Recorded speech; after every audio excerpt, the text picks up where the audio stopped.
नमस्कार, मैं हूं मयूरिका और आप देख रहे हैं वीएनएम टीवी। वीएनएम टीवी के बुलेटिन में सभी व्यूअर्स का स्वागत है। देश दुनिया और शहर जिलों की खबरों के साथ हम फिर एक बार हाजिर है।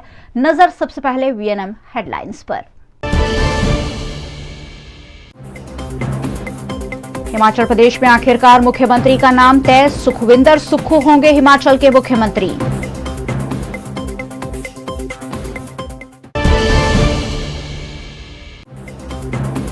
गुजरात भाजपा के विधायकों की पहली बैठक, भूपेंद्र पटेल चुने गए विधायक दल के नेता।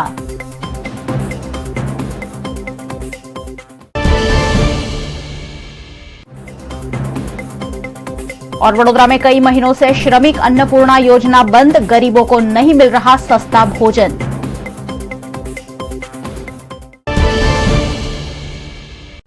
हिमाचल प्रदेश में बड़ी जीत दर्ज करने के बाद आखिरकार कांग्रेस ने अपने मुख्यमंत्री का नाम तय कर लिया है। हिमाचल प्रदेश में लंबी उठापटक के बाद मुख्यमंत्री का नाम तय हो गया है। सुखविंदर सिंह सुक्खू राज्य के नए मुख्यमंत्री होंगे।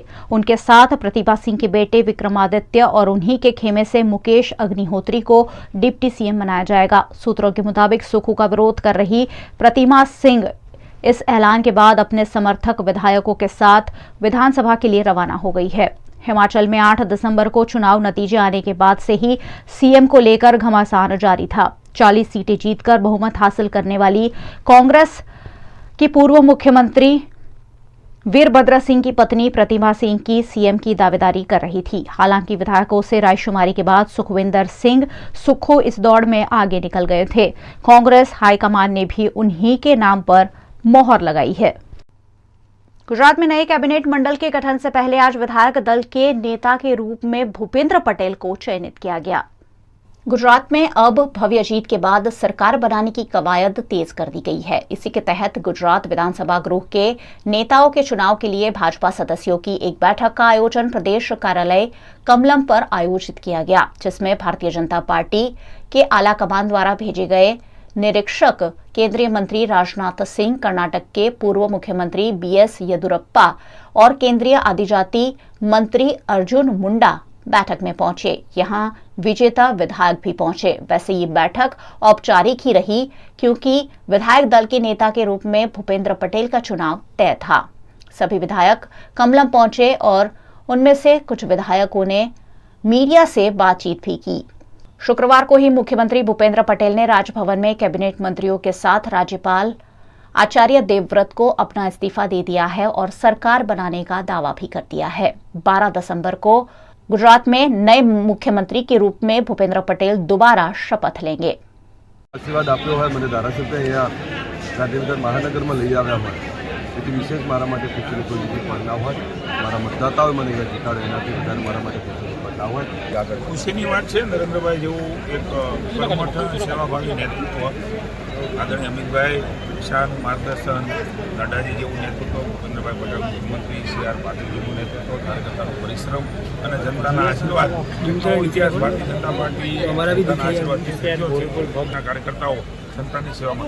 हमारे आदरणीय प्रधानमंत्री नरेंद्र भाई मोदी जी ने हमारे गुजरात के नेता केंद्र के गृह मंत्री माननीय अमित भाई शाह जी ने कई बार कई रैलियों में प्रचार के दौरान ये क्लियर किया था कि गुजरात में जो हमारी भाजपा की नई सरकार बनेगी उसमें सीएम भूपेंद्र भाई पटेल जी रहेंगे।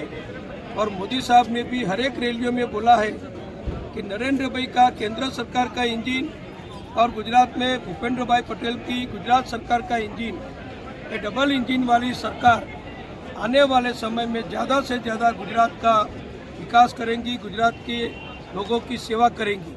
तो ये तो पहले तो ही डिक्लेयर था। अभी कांग्रेस में जिस प्रकार चल रहा है हिमाचल में, ऐसा हमारे बीजेपी में नहीं है। बीजेपी एक डिसिप्लिन वाली पार्टी है, शिस्त वाली पार्टी है और हमारी कैडर बेस्ड पार्टी है। हमारे नेता है नरेंद्र भाई मोदी जी और उनके आशीर्वाद से हम सब काम करते हैं। और कांग्रेस में अभी आप इस मिनट भी देख सकते हो कि कांग्रेस की बीजेपी की सामने हिमाचल में सरकार आई, लेकिन अभी वो मुख्यमंत्री का चेहरा निश्चित नहीं कर सकते। गुजरात के वडोदरा शहर में श्रमिक अन्नपूर्णा योजना बंद कर दिए जाने से गरीबों को 10 रुपए में मिलने वाला भोजन बंद हो गया है। गुजरात के वडोदरा शहर में श्रमिक अन्नपूर्णा योजना पिछले कई वक्त से बंद कर दी गई है।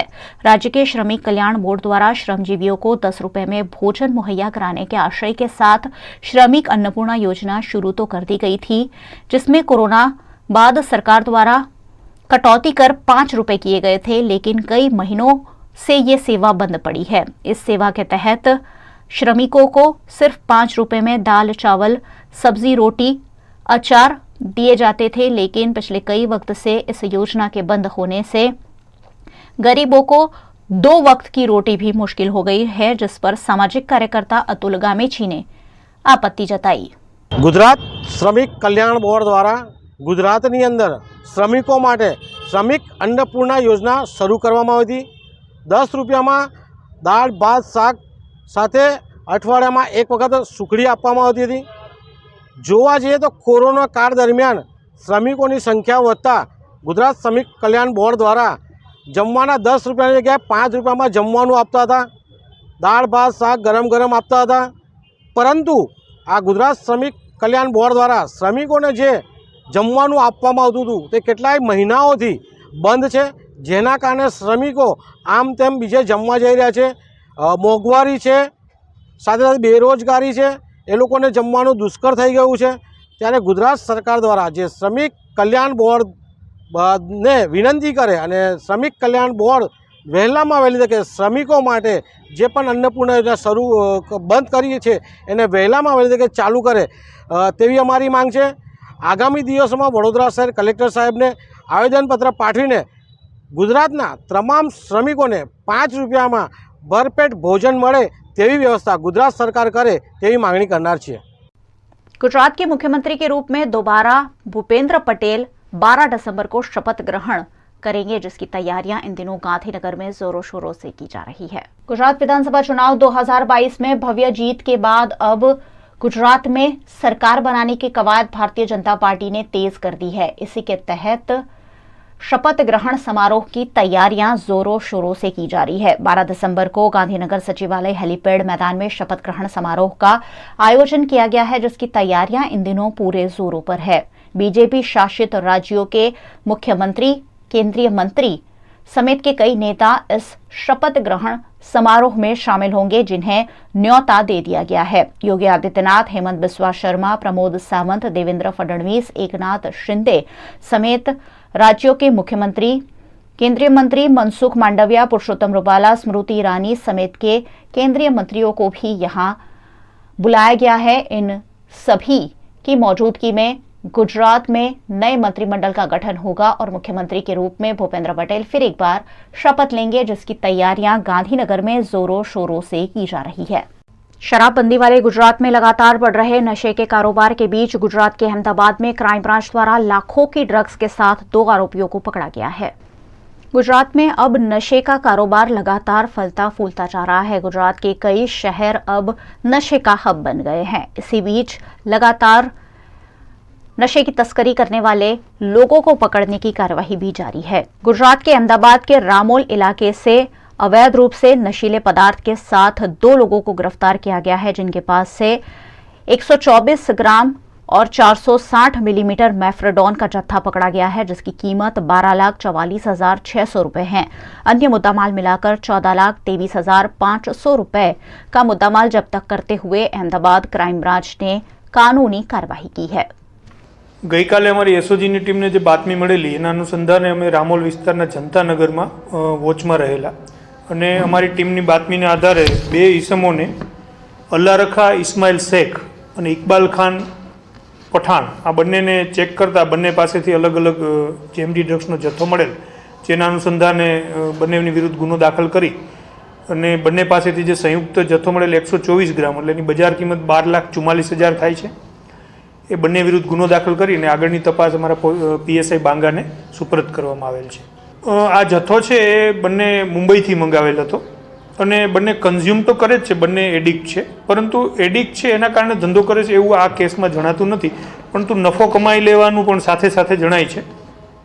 કારણ કે તે જે જથ્થો છે એ જે કિંમતે લઈ આવતા હતા ₹1000 રૂપિયાનું ગ્રામ લઈ આવતા હતા એક જીપર તરીકે, અને એને 2500 થી 2000 રૂપિયા, 2000 થી 2500ની આજુબાજુ વેચતા હતા.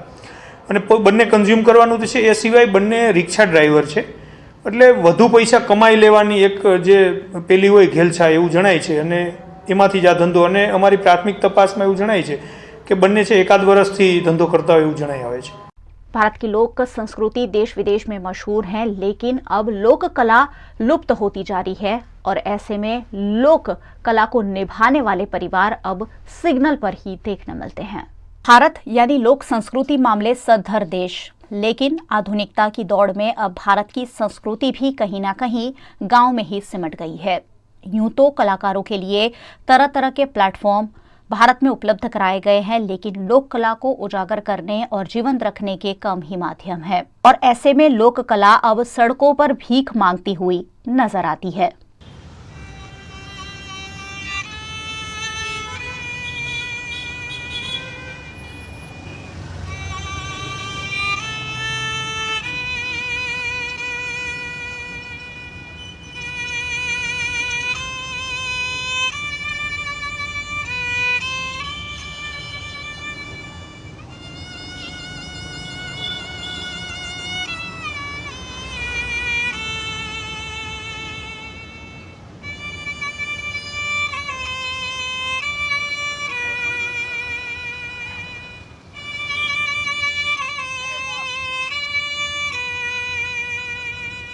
ये है बड़ोदरा के रणोली में रहने वाले रमण भाई. रमण भाई का परिवार सालों से यही वाद्य बजाकर गुजर बसर करता आया है. अब लोक कला को मंच नहीं मिलने पर रमण भाई वडोदरा की सड़कों पर या ट्रैफिक सिग्नल पर अपनी कला को प्रदर्शित करते हैं और कला से खुश होकर अगर उन्हें कोई 2 पैसे दे दे तो उसी से उनका गुजर बसर भी होता है.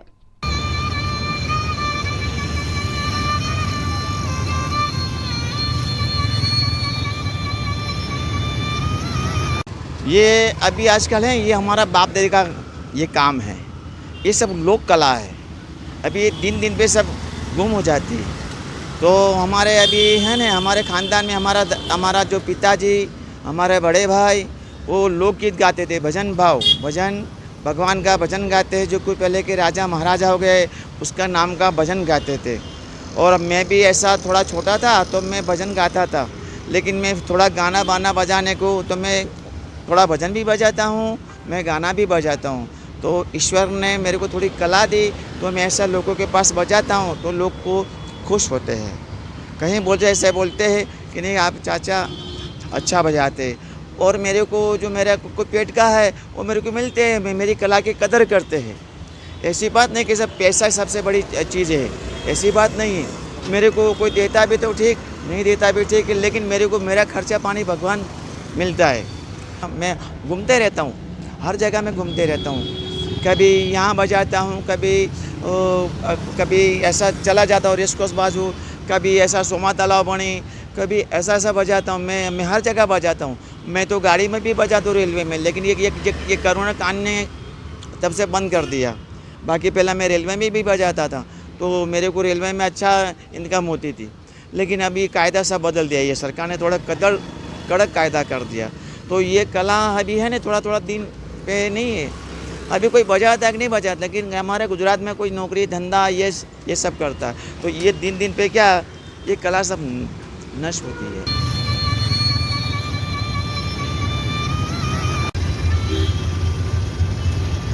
वीएनएम बुलेटिन में वक्त है एक छोटे से ब्रेक का. बने रहिए हमारे साथ. ब्रेक के उस पार भी खबरों का सिलसिला लगातार जारी रहेगा. देखते रहिए वीएनएम. भारत ले रहा है इलेक्ट्रिक अंगड़ाई. क्यों ना हम साथ चले, साथ बढ़े,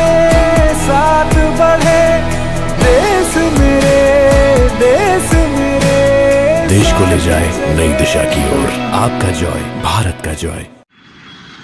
ધોરણ 12 પછી કેનેડામાં ઓછામાં ઓછા બજેટમાં કઈ રીતે સ્ટડી કરી શકાય એનું સંપૂર્ણ માર્ગદર્શન મેળવવા આજે જ વિઝિટ કરો કાનન ઇન્ટરનેશનલ, જ્યાં તમને મળશે IELTS, PTE, TOEFL, GRE અને સેટના કોચિંગ સાથે કોલેજ યુનિવર્સિટીના study options, facilities like mock test, SOP, EMI, education loan, visa filing અને pre departure everything under one roof. તો આજે જ આવો Kanan International at Trident Complex, racecourse road, Vadodara. વડોદરાના ઘણા વિસ્તારો જેમ કે અકોટા, માંજલપુર, અલકાપુરી, મકરપુરા વગેરે વગેરે વિસ્તારોના લોકો ચિંતામાં છે. આ ચિંતાનું કારણ છે વડોદરાના લોકોમાં વધતી ઈર્ષા. જી હા, અને આ ઈર્ષાનો સ્ત્રોત છે તરસાલી એરિયામાં આવેલ રેઝિડેન્શિયલ પ્રોજેક્ટ દર્શનમ પ્લેસ. ઘણી બધી એમ્યુનિટીઝથી ભરપૂર આ 2 અને 3 BHK પ્રોજેક્ટ બની ગયો છે નવા ઘર શોધવાવાળા લોકો માટે એક અનોખો અવસર. भारत ले रहा है इलेक्ट्रिक अंगड़ाई. क्यों न हम साथ चले, साथ चले, साथ बढ़े, साथ बढ़े, देश मेरे, देश मेरे. देश को ले जाए नई दिशा की ओर. आपका जॉय, भारत का जॉय. गुजरात विधानसभा चुनाव 2022 तो खत्म हो गया है, लेकिन गुजरात विधानसभा चुनाव से जुड़ी हार जीत की तस्वीरें अभी भी लगातार सामने आ रही है. गुजरात विधानसभा चुनाव में जहां रिश्ते तार तार होते एक और नजर आए, एक ही परिवार के लोग आमने सामने लड़ते भी नजर आए, वहीं परिणामों के बाद 2 दोस्त में से जब एक दोस्त जीत गया और दूसरा हार गया, तब दोस्त रोते हुए भी नजर आए. ये कहानी है गुजरात के अहमदाबाद के दरियापुर विधानसभा नंबर 51 से लड़ने वाले गयासुद्दीन शेख और जमालपुर खाड़िया विधानसभा नंबर 52 से लड़ने वाले इमरान खेड़ावाला की. इमरान खेड़ावाला कांग्रेस की सीट से लड़ते हुए जमालपुर खाड़िया से विजेता बने, जबकि गयासुद्दीन शेख दरियापुर से हार गए. चुनाव परिणाम के बाद जब गयासुद्दीन शेख की ऑफिस पर इमरान खेड़ावाला मिलने गए, तब एक दूसरे के गले लगकर दोनों रोते हुए नजर आए. गुजरात की वडोदरा में आत्म ज्योति आश्रम निकट एक खुली गटर में एक्टिवा चालक के गिर जाने से दुर्घटना घटी. गुजरात के वडोदरा शहर में कहने को तो विकास कार्य काफी हो रहे हैं, लेकिन वडोदरा के सुभानपुरा इलाके में आत्म ज्योति आश्रम रोड पर खुली गटर के ढक्कन के चलते वाहन चालक अंदर गिर जाने की घटना सामने आई है. पिछले कई दिनों से यहां सड़क पर ही गटर को खुला छोड़ दिया गया है, जिससे लोगों की जान पर खतरा है, लेकिन महानगर पालिका है कि मामले की सूध लेने के लिए तैयार नहीं है. ऐसे में एक एक्टिवा चालक आज इस गटर में गिर गया. इस मामले स्थानीय निवासियों द्वारा बार बार महानगर पालिका के ध्यानाकर्षण की कोशिश की गई है, लेकिन कार्यवाही के अभाव में ये दुर्घटना घटी, जिस पर सामाजिक कार्यकर्ता संजय राजपूत ने आपत्ति जताई. ये सयाजीगंज में वार्ड नंबर 11 में आत्मज्योति आश्रम मंदिर है, जहाँ हाई टेंशन रोड निकलता है, मेन रोड है. यहाँ पे ये गटर का ढक्कन नहीं है. आज 15 दिन के आसपास हुआ और मैंने कंप्लेंट भी डाली है कॉरपोरेटर को, लेकिन उन्होंने कुछ रस दिखाया नहीं. आज सुबह एक इंसान यहाँ पे एक्टिवा लेके जा रहा था, वो गिरा, लेकिन वो बाई चांस किस्मत से बच गया. लेकिन सुनो कि अभी कुछ दुर्घटना हुई तो जवाबदार कौन? धारासभ्य भी है और एक मेयर भी है. तो उनसे अपील है कि ऐसी छोटी छोटी बातों पे भी ध्यान दिया करें, जिससे प्रजा जो है वो छोटी छोटी बातों पे आक्रोश ना करे. गुजरात के भरूच में झगड़िया सीट पर इस बार छोटू वसावा को हार कर जीते भाजपा प्रत्याशी रितेश वसावा ने विधायक बनते ही जनता से कई वादे किए हैं. गुजरात विधानसभा चुनाव 2022 के परिणामों का ऐलान हो गया है और 156 सीट पर भारतीय जनता पार्टी के विधायक विजेता बने हैं. गुजरात के भरूच की झगड़िया बैठक पर बीटीपी के छोटू वसावा को हराकर रितेश वसावा विजेता बने हैं. उन्होंने अपने विधायक बनते ही 5 साल विधवा महिलाओं को वेतन देने की बात कही है. साथ ही उन्होंने सड़क, पानी, बिजली, स्वास्थ्य और शिक्षा को लगते सारे काम करने का भरोसा जताया है. गौरतलब है कि भरूच जिला की झगड़िया बैठक पर पहली बार भाजपा के प्रत्याशी विजेता बने हैं. यहां सालों तक छोटू वसावा जीतते आए थे, लेकिन इस बार भारतीय जनता पार्टी के चुनाव चिन्ह पर विधानसभा चुनाव लड़ रहे रितेश वसावा उन्हें हराने में कामयाब हुए हैं. देशना यशस्वी वडाप्रधान श्री नरेंद्र मोदी साहेब, अमित शाह साहेब, CR पाटिल साहेब તેમજ ઝઘડિયા, વાલિયા, નેત્રંગના તમામ મારા મતદાર ભાઈઓ અને સંગઠનના મારા કાર્યકર મિત્રો હું સહે દિલથી આભાર માનું છું. મને જે સરકાર તરફથી જે મહેનતાણું મળવાનું છે એ અગાઉ મેં કીધું હતું, એ મહેનતાણું વિધવા બહેનોને અને શિક્ષણના હેતુમાં હું વાપરીશ. અને જે વિકાસલક્ષી કામો છે, શિક્ષણ, આરોગ્ય અને રોડ રસ્તા, એ અમે પૂરા કરીશું એવી હું ખાતરી આપું છું. गुजरात के अहमदाबाद में म्यूनिसिपल कॉरपोरेशन का ड्राइवर ऑन ड्यूटी शराब के नशे में पाया गया, जिस पर विपक्ष नेता शहजाद खान पठान ने आपत्ति जताते हुए ऐसे ड्राइवर मुहैया कराने वाले कॉन्ट्रैक्टर को ब्लैकलिस्ट करने की मांग की है. म्यूनिसिपल कॉरपोरेशन में भारतीय जनता पार्टी के राज में अहमदाबाद का जो ट्रांसपोर्ट सर्विस है वो लगातार असलामत रही है. वो AMTS बस हो या BRTS बस हो, BRTS बस में लगातार आग लगती जा रही है. और आज एक चौंकाने वाला एक सच सामने आया है कि AMTS बस में जो एक खानगी कंपनी द्वारा चलाई जा रही थी, जिसकी कंपनी का नाम है आदिनाथ बल्क सर्विस, और जिनके ओनर हमारे जो कल अहमदाबाद शहर के धारासभ्य जो इलेक्ट होके आए कौशिक जैन जी, उनके संबंधी का ये ट्रांसपोर्ट की जो कंपनी है उनके द्वारा ये बस ट्रांसपोर्ट सर्विस चलाई जा रही है. और उनका ड्राइवर आज दारू पीते प्राप्त हुआ और वो जनता को लेकर वो ट्रांसपोर्ट सर्विस बस चला रहा था. ये बड़े शर्म की बात है कि एक तरफ 50 लोग उस बस में सवार थे और उस बस का ड्राइवर दारू पिए हुए हालत में, लोगों ने उसको पकड़ा, लोगों ने उसका वीडियो बनाया, सोशल मीडिया के माध्यम से, न्यूज़ चैनलों के माध्यम से ये सच पता चला. कांग्रेस पार्टी ये मांग करती है कि ऐसी कंपनियों को और भारतीय जनता पार्टी के संबंधियों के नेताओं के कंपनियों को तात्कालिक एक्शन लेना चाहिए. गुजरात के जूनागढ़ की भैंसाण विसावदर बैठक पर आम आदमी पार्टी के प्रत्याशी की जीत से आम आदमी पार्टी के समर्थक काफी खुश है. गुजरात विधानसभा चुनाव 2022 के परिणामों का ऐलान हो गया है, जिसमें जूनागढ़ की भैंसाण विसावदर बैठक पर आम आदमी पार्टी ने झाड़ू फेर दी है. जूनागढ़ जिले की 5 बैठक पर हुई मतगणना में 3 पर भारतीय जनता पार्टी, 1 पर कांग्रेस जबकि 1 पर आम आदमी पार्टी को सफलता मिली. भैंसाण विसावदर बैठक पर आम आदमी पार्टी की ओर से दावेदारी कर रहे भूपत भायाणी को 66,210 वोट मिले थे. भूपत भायाणी ने यहां कांग्रेस से भाजपा में आए हर्षद रिबड़िया और कांग्रेस के प्रत्याशी करशन बड़ोदरिया को हराया. भूपत भायाणी की जीत के साथ ही आम आदमी पार्टी के समर्थकों में खुशी की लहर देखी गई. समर्थकों ने उन्हें फूलों की माला पहनाकर डीजे के साथ एक रैली निकालकर इस जीत का भव्य जश्न मनाया. इस मौके पर नवनियुक्त विधायक भूपत भायाणी ने कहा कि आने वाले दिनों में आम आदमी पार्टी द्वारा दिए गए वादों को पूरा किया जाएगा. વિસાવદર વેસાણ અને જૂનાગઢ ગ્રામ્યની જનતાએ અમારામાં વિશ્વાસ મૂકી જે ભવ્ય જીત અપાવેલ છે એ બદલ હું વિસાવદર વેસાણ અને જૂનાગઢ ગ્રામ્યની જનતાનો અંતઃકરણપૂર્વક આભાર વ્યક્ત કરું છું. આ જીત મારી પાર્ટીના કાર્યકર્તાઓ, સંગઠનના કાર્યકર્તાઓ અને અમારી યુવા ટીમ એમની મહેનત, સખત મહેનતથી આ જીત મેળવી છે. ત્યારે હું મારા કાર્યકર્તાઓનો પણ અંતઃકરણપૂર્વક આભાર વ્યક્ત કરું છું, આગેવાનોનો આભાર વ્યક્ત કરું છું. અને જે કામો અધૂરા રહી ગયેલા છે એ કામો तीव्र गतिए पूरा थाय અને નવા વિકાસના કામો, ખેડૂતલક્ષી કામો, આરોગ્યલક્ષી કામો, શિક્ષણલક્ષી કામો ઝડપથી હું હાથ ઉપર ધરીશ એવી હું બાંહેધરી આપું છું. गुजरात विधानसभा चुनाव में 15 साल बाद कलोल बैठक पर भारतीय जनता पार्टी का प्रत्याशी विजेता बना है, जिससे यहां भारतीय जनता पार्टी के समर्थकों में खुशी देखने मिली. गुजरात विधानसभा में कुछ बैठक ऐसी भी है जहां सालों से कांग्रेस का शासन था, लेकिन इस बार कांग्रेस को 77 से 17 पर समेटने वाली भारतीय जनता पार्टी ने कांग्रेस के खाते से कई सीट अपने नाम कर ली है. ऐसी ही एक सीट है अहमदाबाद की कलोल विधानसभा की सीट, जहां 15 साल बाद भारतीय जनता पार्टी ने जीत हासिल की है. कलोल के भाजपा प्रत्याशी बकाजी ठाकुर यहां से जीत गए हैं. ऐसे में समर्थकों द्वारा भव्य विजयी जुलूस निकाला गया.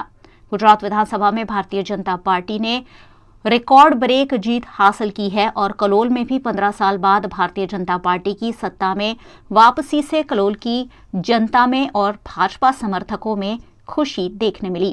बड़ी संख्या में लोगों ने वाहनों के साथ रैली में जुड़ते हुए डीजे के ताल पर भव्य विजय की जीत को मनाया. गुजरात के जूनागढ़ के माड़ियाहाटी में भारतीय जनता पार्टी के प्रत्याशी की भव्य जीत के बाद भाजपा समर्थकों द्वारा विजयी जुलूस निकाला गया. गुजरात के जूनागढ़ के माणियाहाटी में भारतीय जनता पार्टी के विजेता प्रत्याशी भगवान करगठिया का भव्य विजय जुलूस निकाला गया। डीजे, बैंड बाजा और ढोल नगाड़ों के साथ पटाखों की आतिशबाजी करते हुए ये भव्य रैली शहर के मुख्य मार्गों से गुजरी, जिसमें भारतीय जनता पार्टी के समर्थक बड़ी संख्या में शामिल हुए। इस मौके पर महाराणा प्रताप की प्रतिमा को पुष्पांजलि करते हुए भगवान करगठिया ने माणियाहाटी की समस्याओं के निवारण का भरोसा जताया। वीएनएम बुलेटिन में आज बस इतना ही। वीएनएम की खबरों को आप रोज रात 9 बजे फेसबुक और यूट्यूब पर लाइव भी देख सकते हैं। डेली हंट, वोडाफोन टीवी, जियो टीवी जैसे ओटीटी प्लेटफॉर्म्स पर वीएनएम की खबरों को 24 घंटे लगातार देखा जा सकता है। देखते रहिए वीएनएम, जुड़े रहिए वीएनएम के साथ। नमस्कार।